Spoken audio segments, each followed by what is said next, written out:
शलोम और आलीन के साथ इज़राइल में आपका फिर से स्वागत है और आप सभी का हमारे ईस्टर स्पेशल में बहुत स्वागत है। पुनरुत्थान रविवार का विशेष कार्यक्रम। आज हम यीशु के अंतिम कदमों का अनुसरण करेंगे विया डोलोरोसा पर, जब तक कि हम कैलवरी पर्वत यानी क्रूस पर चढ़ाए जाने के स्थान तक नहीं पहुंच जाते। हम यीशु की खाली कब्र में प्रवेश करेंगे और देखेंगे कि इस साल ईस्टर कैसा है। यरूशलेम इन युद्ध के दिनों में ईस्टर मना रहा है या नहीं। हमारे साथ इस यात्रा में चलिए जो अब तक चैनल पर की गई सभी यात्राओं से अलग है। तो अगर आप तैयार हैं तो चलिए शुरू करते हैं।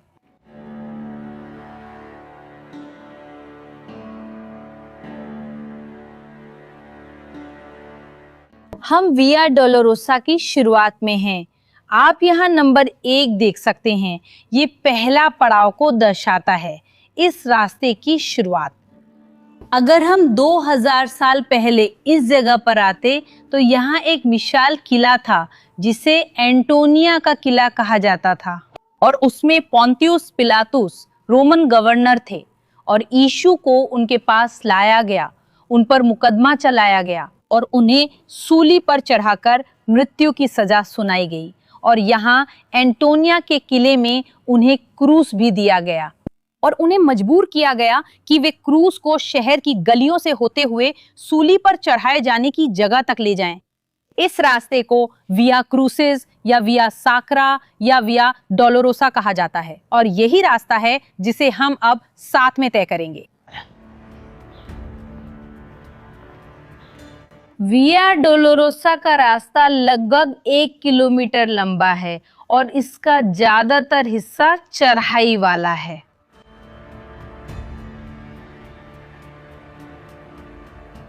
पवित्र भूमि में ईस्टर आमतौर पर उत्सव और खुशी का समय होता है। ये एक ऐसा समय है जब आशा और पुनरुत्थान की बात की जाती है। हालांकि इस साल हम एक बेहद अलग ईस्टर मना रहे हैं क्योंकि हम ईरान के साथ पूरी तरह से युद्ध में हैं और ईरान जानबूझकर नागरिक क्षेत्रों और पवित्र स्थलों पर भी हमला कर रहा है, यहाँ तक कि क्लस्टर मिसाइलों के साथ भी। युद्ध की शुरुआत से ही दर्जनों बार यहाँ यरूशलेम में सायरन बज चुके हैं ईरान से छोड़े गए मिसाइलों की वजह से, और उन मिसाइलों में से एक का वारहेड पुराने शहर के अंदर गिरा। इन तस्वीरों को देखिए, डोम ऑफ द रॉक के इतना करीब होना भी देखिए, और दूसरे मिसाइलों के टुकड़े जिन्हें इंटरसेप्ट किया गया था वे भी पुराने शहर में गिरे। यहाँ तक कि टेम्पल माउंट पर भी, होली सेपल्चर चर्च के परिसर में भी और यहूदी इलाके में भी। और चूंकि यहाँ पुराने शहर में कोई बम शेल्टर नहीं है और ना ही ऐसे सुरक्षित स्थान हैं जहाँ लोग छुप सकें सायरन बजने या मिसाइल दागे जाने के समय, इसी वजह से इजराइल सरकार ने एक बेहद कठिन फैसला लिया जिसमें पुराने शहर में प्रवेश को सीमित करना शामिल था। कुछ दिन ऐसे भी थे जब पुराना शहर पूरी तरह से बंद था उन सभी के लिए जो यहाँ नहीं रहते, और पवित्र स्थलों तक पहुंच को भी सीमित कर दिया गया था। इसमें यहूदी लोगों के लिए विलाप की दीवार शामिल है, मुसलमानों के लिए अल अक्सा मस्जिद और टेम्पल माउंट परिसर, और ईसाइयों के लिए समाधि उद्यान और पवित्र समाधि गिरजाघर। मैं ये बात बिल्कुल स्पष्ट करना चाहती हूँ कि ये पाबंदियां यहाँ पुराने शहर के अंदर सभी धर्मों के लिए लगाई गई थी। ये सचमुच जिंदगियां बचाने का मामला है ईरान के हमलों की वजह से। लेकिन मैं सच में बहुत नाराज हूँ जो मैंने मुख्य धारा की मीडिया में देखा, या कम से कम पिछले हफ्ते मुख्य धारा की मीडिया के एक हिस्से में हमने खबरें देखी जिसमें कहा गया कि ईसाइयों के खिलाफ धार्मिक पाबंदियां हैं, भेदभाव है, और ये सच नहीं है। अभी हाल ही में बुधवार को यहूदी पासओवर मनाया गया और इजराइल के मुख्य रब्बी को भी विलाप दीवार में प्रवेश करने की अनुमति नहीं दी गई थी ताकि वे उत्सव मना सकें। सभी पवित्र स्थल बंद थे। हालांकि सरकार ने अब ईस्टर सप्ताहांत के लिए एक अपवाद बनाया है। शुक्रवार, शनिवार और रविवार तीनों दिनों में कुछ चर्चों को अनुमति दी गई थी। पुराने शहर के अंदर समारोहों के लिए फिर से खोलने की अनुमति दी गई, हालांकि बहुत ही सीमित संख्या में। हम इस पर चर्चा शुरू कर सकते हैं कि क्या पुराने शहर के पवित्र स्थलों को बंद किया जाना चाहिए, युद्ध और ईरान के हमलों के कारण मानव जीवन बचाने के लिए। लेकिन हम ये स्पष्ट कर दें कि इज़राइल के सभी पवित्र स्थल बंद नहीं हैं। देश के अन्य हिस्सों में चर्च, सिनेगॉग और मस्जिदें खुली हैं। कुछ जगहों पर बम रोधी शेल्टर हैं जहां लोग सुरक्षित रह सकते हैं। आप अपनी राय कमेंट्स में दें। क्या आपको लगता है कि ये सुरक्षा उपाय सही है या नहीं? आप ऐसी स्थिति में क्या करते? लेकिन जो मैं स्वीकार नहीं करती वो है फेक न्यूज़ और इस शहर के बारे में जो गलत जानकारी फैलाई जाती है, क्योंकि हकीकत बहुत साफ है। चाहे वो विलाप की दीवार हो, लेक्टिया मस्जिद हो या यीशु का समाधि स्थल हो, इन दिनों सब पर पाबंदियां हैं। लेकिन सच में ये सब युद्ध की वजह से है। मैं सबसे ज्यादा यही कहना चाहती हूँ कि उम्मीद है ये आखिरी ईस्टर हो जो हम ऐसे मनाएं और अगले साल हम फिर से इसी रास्ते पर लौट सकें और सिर्फ खुशी की बातें करें और सच में बाइबल, ऐतिहासिक और महत्वपूर्ण चीजों के बारे में बात करें। हालांकि इन दिनों जो कुछ भी हो रहा है उसके बावजूद हमारे लिए हकीकत दिखाना बहुत जरूरी है और इन सब के बावजूद ये रास्ता तय करना। तो अब मैं आपको आमंत्रित करना चाहती हूँ कि आप वाया डोलोरोसा का अनुसरण करें। हम छोटे छोटे ईसाई समूहों को वाया डोलोरोसा पर चलते और उसका अनुसरण करते हुए देखते हैं। हाँ, इसकी अनुमति है। जो नहीं किया जा सकता वो हैं बड़ी शोभा यात्राएं, सैकड़ों या हजारों लोगों के साथ, जैसा कि हर साल किया जाता है।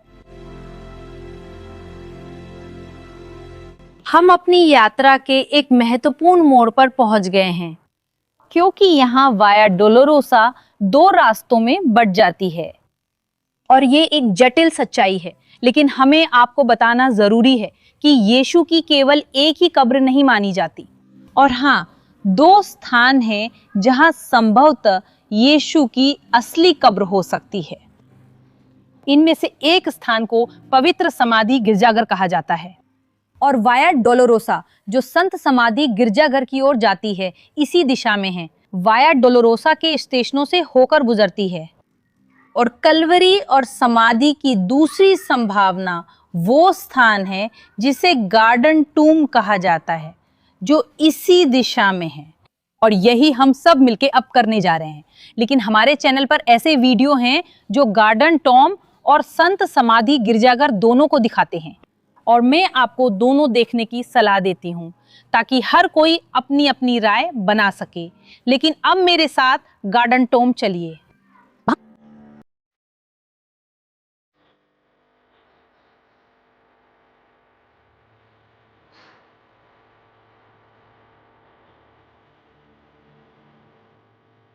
बहुत से लोग जो पहली बार ये रास्ता तय करते हैं वे हैरान रह जाते हैं कि ये रास्ता यरूशलेम के पुराने शहर की दूसरी गलियों जैसा ही लगता है। यहाँ कोई बड़ा लाल कालीन बिछा हुआ नहीं है या कोई बड़ी निशानदेही नहीं है, लेकिन यही ऐतिहासिक सच्चाई है। जब पोंतियुस पिलातुस ने यीशु को शहर की गलियों में क्रूस उठाने के लिए मजबूर किया था, वे आम गलियां थीं और वे गलियां जानबूझकर भीड़ भाड़ वाली चुनी जाती थी ताकि अधिक से अधिक लोग यीशु का अपमान और उसका दुख देख सकें।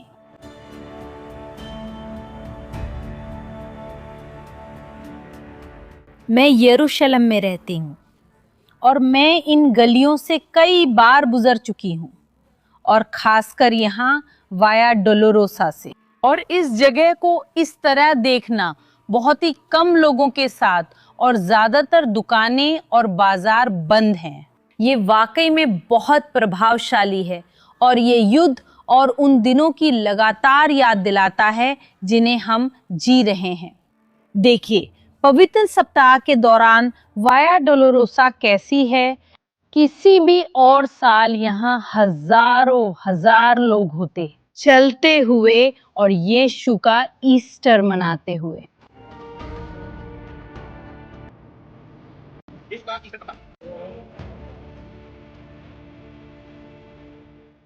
हमने अभी अभी दमिश्क गेट पार किया है।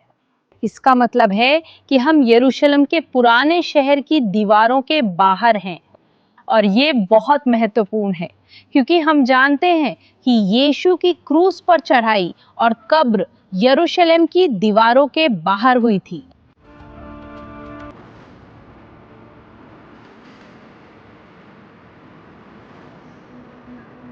पूर्ण पास्का।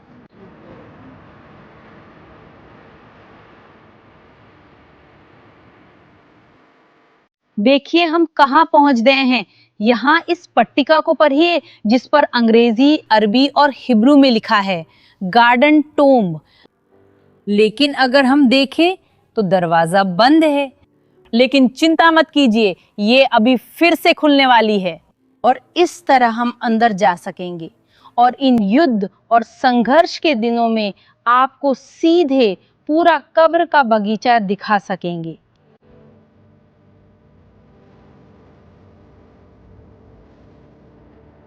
ईस्टर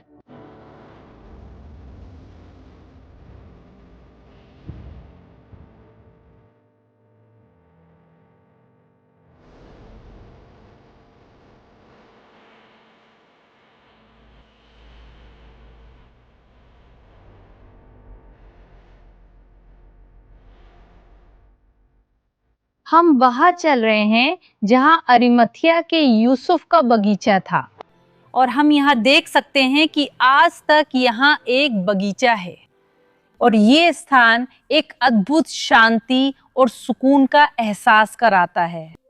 हालांकि जब बाइबल बगीचे का जिक्र करती है तो आम तौर पर वो फूलों के बगीचे या सिर्फ सजावटी हरे भरे स्थान की बात नहीं करती थी, बल्कि उस समय बगीचा आम तौर पर एक कृषि स्थल को दर्शाता था। तो कल्पना कीजिए कि उस समय ये पूरी जगह मुख्य रूप से कृषि क्षेत्र थी। यहाँ पर उदाहरण के लिए फलों के बाग हो सकते थे। और अब हम बगीचे में चलेंगे।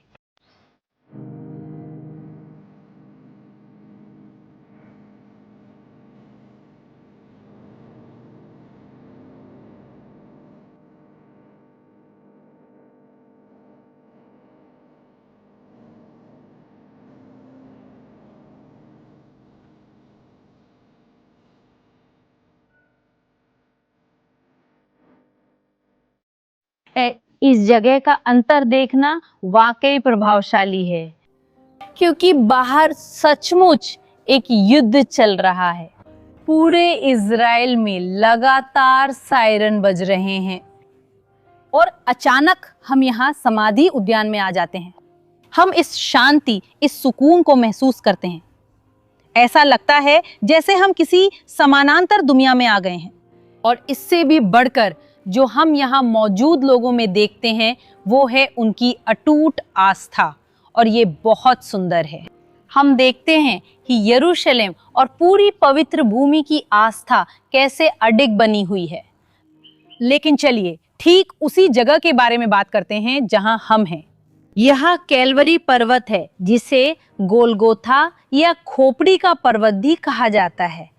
और हम इस पहाड़ की आकृति देख सकते हैं जो साफ तौर पर एक इंसानी खोपड़ी जैसी है। और ये आकार कुछ साल पहले तक और भी ज्यादा साफ था जब एक बड़ी बर्फबारी ने इस पहाड़ की नाक जैसी दिखने वाली हिस्से को उखाड़ दिया था। लेकिन हम इस जगह की पुरानी और ऐतिहासिक तस्वीरें देख रहे हैं जिनमें ये आकार और भी ज्यादा साफ दिखाई देता है। ऐतिहासिक तस्वीरों में भी पहाड़ और उसका आकार ज्यादा साफ दिखाई देता है क्योंकि तब ये बात की बनी इमारतें मौजूद नहीं थी।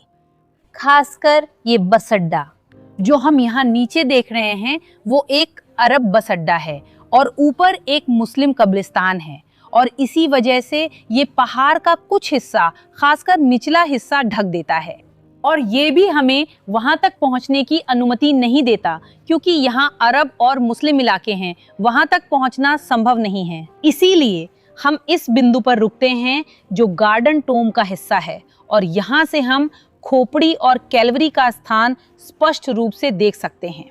लेकिन इस स्थान की सबसे महत्वपूर्ण बात खुद पहाड़ी नहीं है, बल्कि वो है जो पवित्र सप्ताह के शुक्रवार को यहाँ हुआ था और वे यीशु को गोलगोथा ले गए, जिसका अर्थ है खोपड़ी का स्थान।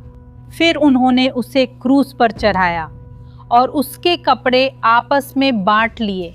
यह देखने के लिए कि किसे क्या मिलेगा, उन्होंने चिट्ठी डाली। जब उसे क्रूस पर चढ़ाया गया तब सुबह के 9 बजे थे और उसके खिलाफ आरोप की पट्टी पर लिखा था, यहूदियों का राजा। दोपहर होते ही पूरे देश में अंधकार छा गया और ये 3 बजे तक रहा। और 3 बजे यीशु ने ऊंचे स्वर में पुकारा, एलोई एलोई लमा सबक्तानी। इसका अर्थ है, मेरे परमेश्वर तूने मुझे क्यों छोड़ दिया। लेकिन यीशु ने एक जोरदार पुकार लगाई और प्राण त्याग दिए। यही वह स्थान है जहां यीशु को क्रूस पर चढ़ाया गया और उनकी मृत्यु हुई। और उनकी मृत्यु के बाद एक बहुत ही अमीर और महत्वपूर्ण व्यक्ति, जिसका नाम जोसेफ दे अरिमथिया था, वो पोंतियुस पिलातुस, जो रोमन गवर्नर था, से यीशु का शरीर क्रूस से उतारने और उसे दफनाने की अनुमति मांगता है, जो कि सामान्य बात नहीं थी। अक्सर जिन्हें सूली पर चढ़ाया जाता था उन्हें वहीं छोड़ दिया जाता था। लेकिन हाँ, पोंतियुस पिलातुस इस अपवाद की अनुमति देता है। और बाइबिल हमें बताती है कि सूली पर चढ़ाने की जगह के पास एक बगीचा था और उस बगीचे में एक नई कब्र थी। बाइबिल हमें ये भी बताती है कि ये कब्र योसेफ अरिमथिया की थी। फिर यीशु का शरीर क्रूस से उतारा गया, बाइबिल की परंपराओं के अनुसार तैयार किया गया, अभिषेक किया गया और कब्र में रखा गया। और अब हम बगीचे के अंदर से कब्र की ओर चलेंगे। चलिए चलते हैं।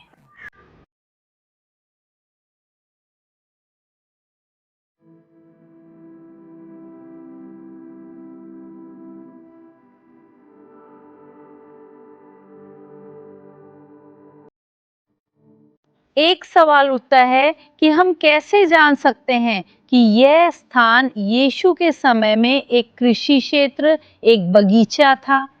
बिल्कुल, ये पौधे, ये पेड़ उस समय के नहीं हैं, ना ही उसके करीब हैं। लेकिन हमारे पास यहाँ पुरातात्विक खुदाइयाँ हैं और यहाँ कृषि से जुड़ी संरचनाएं मिली हैं। उदाहरण के लिए ये जलकुंड। तो यहाँ एक जलकुंड था जिसका इस्तेमाल बारिश के मौसम में यानी सर्दियों में पानी जमा करने के लिए किया जाता था, और इसी तरह पूरे साल इस बगीचे की सिंचाई की जा सकती थी। यहाँ एक और कृषि स्थल है जिसे मैं दिखाना चाहती हूँ।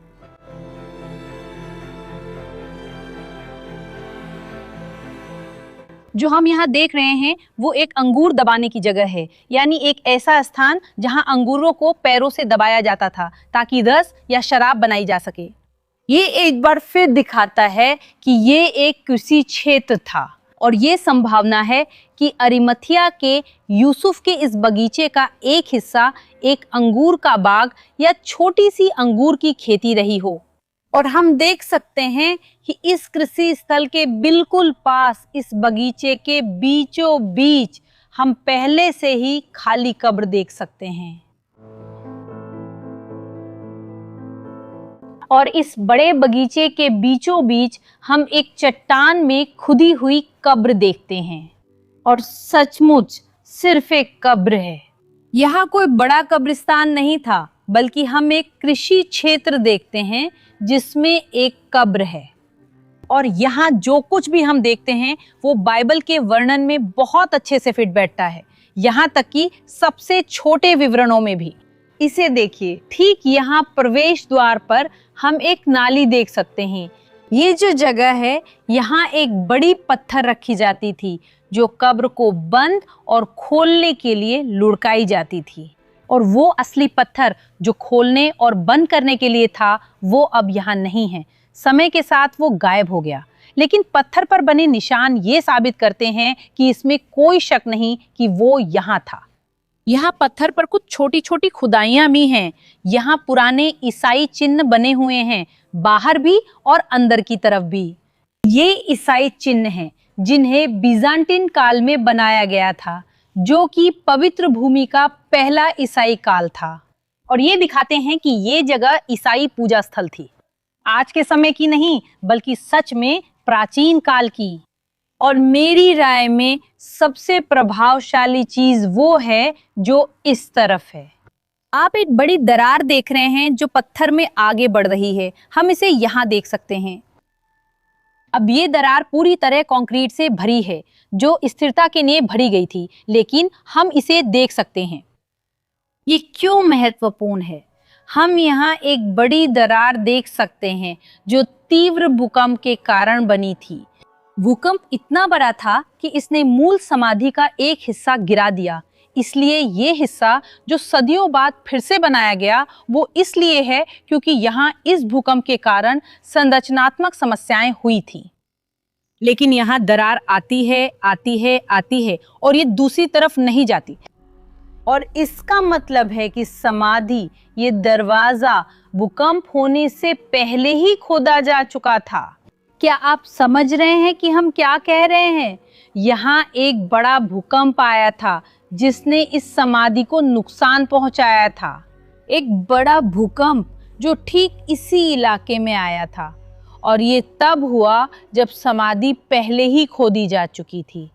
और ये भी उस बात से मेल खाता है जो बाइबल में लिखा है, जो यीशु की मृत्यु के तुरंत बाद हुआ था। और यीशु ने फिर से ऊंची आवाज में पुकारा और प्राण त्याग दिए। और देखो, मंदिर का पर्दा 2 हिस्सों में फट गया, ऊपर से नीचे तक। धरती कांप उठी और चट्टानें फट गईं। और अब जब हमने इस जगह की पूरी पुरातत्व विद्या समझ ली है, तो चलिए उस बात पर आते हैं जो सच में मायने रखती है। चलिए खाली कब्र में प्रवेश करते हैं।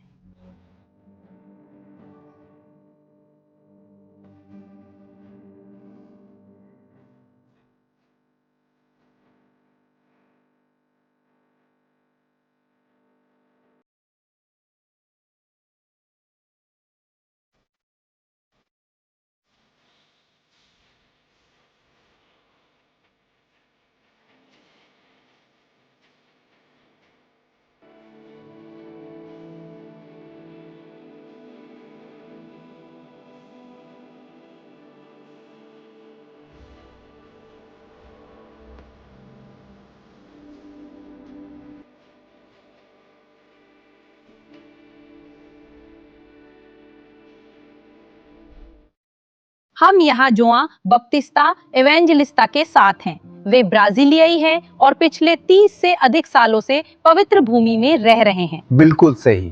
वे गार्डन टोम में स्वयं सेवक हैं और इस महत्वपूर्ण स्थान की देखभाल व सुरक्षा में मदद करते हैं। और अब जब हम खाली कब्र के सामने हैं, तो मैं आपसे पूछना चाहती हूँ कि इस इतने महत्वपूर्ण दिन पर जो लोग हमें देख रहे हैं, उनके लिए आपका क्या संदेश है? शलोम शलोम। यहाँ गार्डन टूम से हम यहाँ एक बहुत ही खास जगह पर हैं। यीशु को यहीं के पास सूली पर चढ़ाया गया था और उन्हें एक नई कब्र में दफनाया गया था जो अरिमथिया के योसेफ की थी। और हम आने वाले कल पर विश्वास कर सकते हैं क्योंकि वो पुनर्जीवित हुए, प्रकाश इस दुनिया में आया। और मैं चाहता हूं कि ये प्रकाश जो आपकी जिंदगी और आपके परिवार वालों की जिंदगी में लगातार चमकता रहे, इस खास ईस्टर पर, 2026 के ईस्टर पर भी बना रहे। तो भले ही दुनिया, मध्य पूर्व और इजराइल मुश्किल दिनों से गुजर रहे हों, आइए हम उस प्रकाश का लाभ उठाएं जो परमेश्वर से आता है। इस तारीख के महत्व को समझें और यहाँ मध्य पूर्व के सभी लोगों की शांति के लिए प्रार्थना करना जारी रखें।